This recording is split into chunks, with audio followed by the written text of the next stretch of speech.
দাঁড়ায় কেন কেন বাড়ি শব্দটা খুব ছোট, কিন্তু এর ব্যাপ্তি আকাশের সমান। সোহে আমাকে মানে খুব অবস্থা খারাপ ছিল বাড়ির, এই দিদি ছিল বলে বাড়িটা দিয়েছে।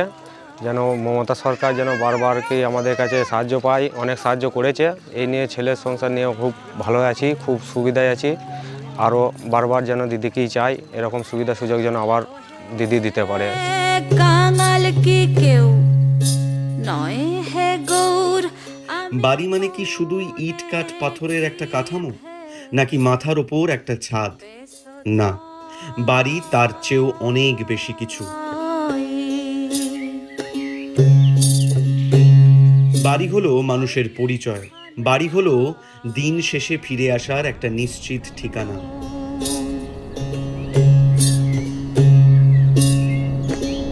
পুরনো বাড়ি, এটা একটা রান্নাঘর চালা ছিল ভাঙা। আমরা পঞ্চায়েতের সদস্যদের জানিয়ে এই নতুন বাড়িটা হয়েছে। টাকা পয়সা দিচ্ছে এই ঘরটা বলতে দিল, বাড়িটা তো দাঁড় করানো হয়েছে, মাথা গোঁজার ঠাঁই হয়েছে। জগন্নাথ যাদের বাড়ি নেই, কিংবা যারা প্রজন্মের পর প্রজন্ম ভাঙা চালের নিচে রাত কাটিয়েছে, তারা জানেন একটু নিশ্চিন্ত ঘুমের মূল্য কত।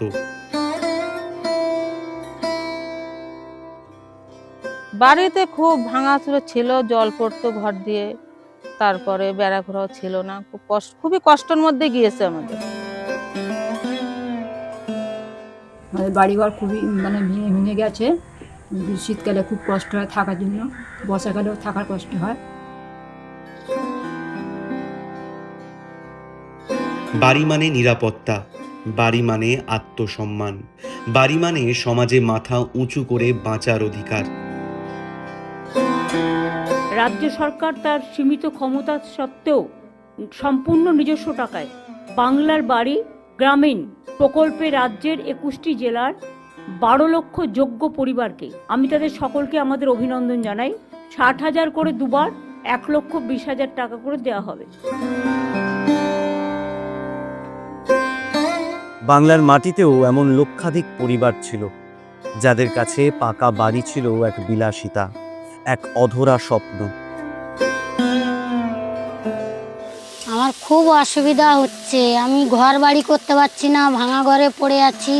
এই তিরপল জ্বালিয়ে তিরপল দিয়ে ঘর করে আছি।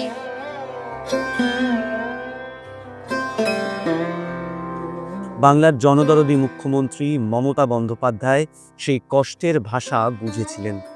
তিনি অনুভব করেছিলেন রাজ্যের গরিব মানুষকে শুধু খাদ্য বা বস্ত্র দিলেই হবে না, তাদের দিতে হবে স্থায়ী ঠিকানা, দিতে হবে আত্মমর্যাদা।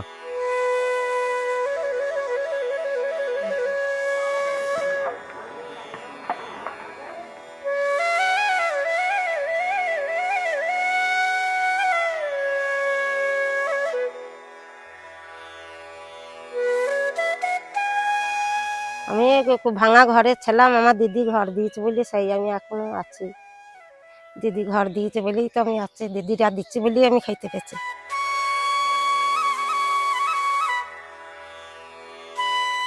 ঘর আর আগে ছিলাম টালি টালি করে করেছিলাম, ঘর করে জল পৈতুল থাকতে পারতাম না। সরকারি থেকে দিয়ে আমার বিশাল উপকার হয়েছে। ছেলে থাকলে ভালো করে সুখে শান্তিতে থাকতে পারছি।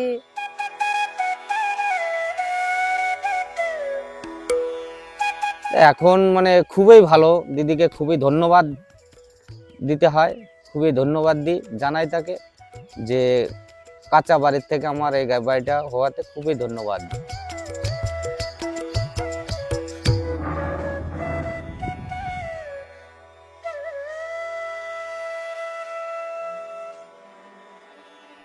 কিন্তু বাংলার মানুষের এই সুখের সময় বাংলা বিরোধী বিজেপির সহ্য হলো না।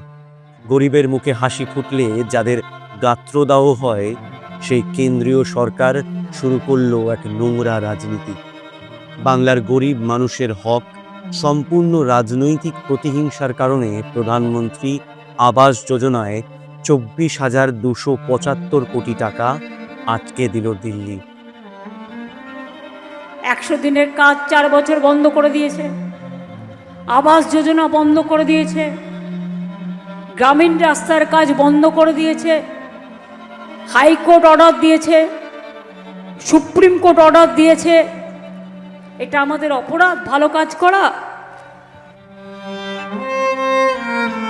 দিনের পর দিন, মাসের পর মাস, বছরের পর বছর বাংলার সরকার বারবার আবেদন করল, কিন্তু কেন্দ্রের থেকে না পাওয়া গেল সদুত্তর, না পাওয়া গেল আশ্বাসের আলো। একেই বলে বঞ্চনা, শোষণ এবং বাংলা বিরোধী রাজনীতি। একেই বলে বাংলার মানুষের প্রতি চরম অবহেলা। সমস্যার কথা কি আর বলবো, আপনারা এসে পজিশন তো দেখতেই পাচ্ছেন। বৃষ্টি হলে যে বর্ষায় কি জল পড়ে আর কি অবস্থায় থাকি আমি জানি, আমার ওপরওয়ালা জানে। তারপরে বাচ্চাদের তো ঠান্ডা লেগেই আছে, আর জল পড়ে এরম 1 হাঁটু এতটা জমে যায়।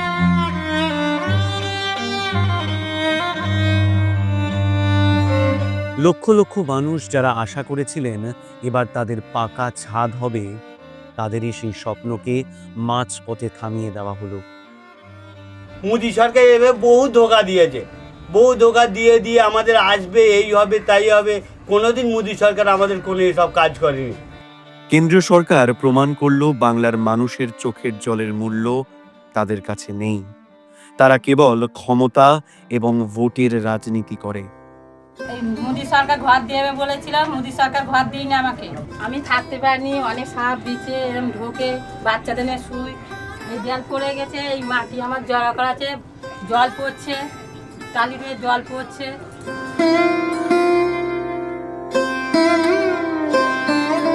কিন্তু তারা ভুলে গিয়েছিল বাংলার মাটি দুর্বল নয়।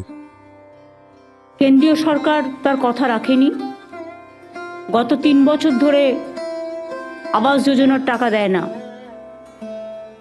100 দিনের কাজের টাকাও আপনারা জানেন, প্রায় 59 লক্ষ লোককে আমরা টাকা দিয়েছি, প্রায় 2700 কোটি টাকা রাজ্য সরকার এক্সচেকার থেকে গেছে। যখন দিল্লি মুখ ফিরিয়ে নিল, তখন বাংলার অগ্নিকন্যা ঘোষণা করলেন, কারো কাছে হাত পাতব না, বাংলার গরিব মানুষের বাড়ি বাংলার নিজের টাকাতেই হবে। আমার দরকার নেই তোমাদের দয়ায়, আমরা বিকল্প করতে জানি।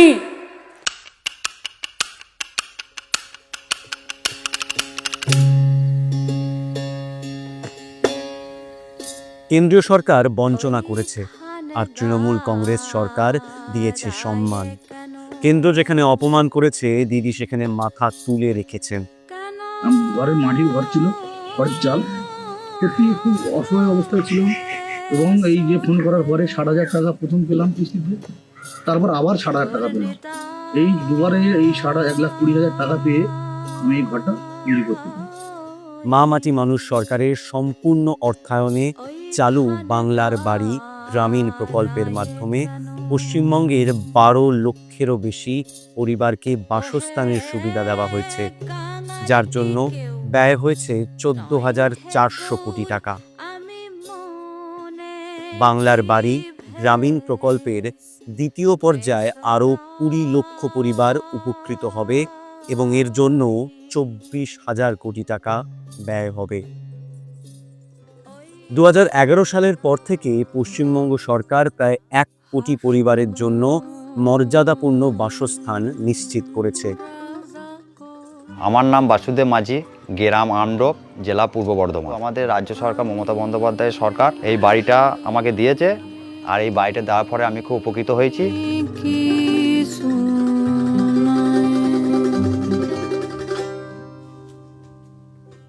কেন্দ্রীয় সরকার অন্যায়ভাবে তহবিল বন্ধ করার আগে পর্যন্ত গ্রামীণ বাড়ি নির্মাণে বাংলা ছিল দেশের 1 নম্বরে। আবাস যোজনা গ্রামীণের আওতায় 47.5 লক্ষ বাড়ি সম্পন্ন হয়েছে। আগের বাড়ি ছিল তো আমার ছিটে বেড়ার ঘর, মানে ঝড় জল হলে থাকা, বাচ্চা কাচ্চা নিয়ে থাকা খুব অসুবিধা হতো, খুব ভয় হতো। বাংলার বাড়ি শুধু ইটের দেওয়াল নয়, এটি একটি প্রতিশ্রুতির নাম, যে কোনো পরিস্থিতিতে বাংলার মানুষের পাশে থাকার। ঝড় আসুক, বাধা আসুক, কিংবা আসুক কেন্দ্রীয় সরকারের বঞ্চনা, মা মাটি মানুষের সরকার আপনাদের হাত ছাড়বে না। কারণ এই সরকার জানে আপনাদের সম্মানই বাংলার সম্মান, আর এই সম্মান রক্ষার লড়াইয়ে তৃণমূল কংগ্রেস আজীবন আপনাদের পাশে থাকবে।